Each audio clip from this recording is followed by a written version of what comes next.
It's interesting, entrepreneurship is not something you can teach. People either have it or they don't, which is just the ability to come in and see opportunities where they don't exist. So the question around how do you find the gap, it's typically around three things. It's you got to find something people are willing to pay for, that they need now, and they have the money to pay for it. The minute you tick those three boxes, you're in business. So it doesn't matter what it is. You could be selling water, you could be selling ice cream, you could be doing anything. The minute you understand those three things, you effectively have found a gap in the market and you can start servicing that market. Yeah. How do you know when somebody is a successful entrepreneur? For me, I look for three things. First thing I look for is somebody who's failed before. So I've never backed my money or put my money in somebody who hasn't tried something and hasn't failed.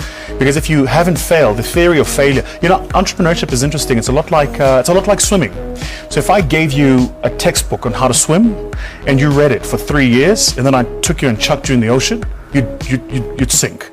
Because swimming isn't a theory thing, it's a practice thing. You have to do it to know how to do it. The second is somebody who believes in themselves even when there's ridiculous odds to suggest it's not going to work.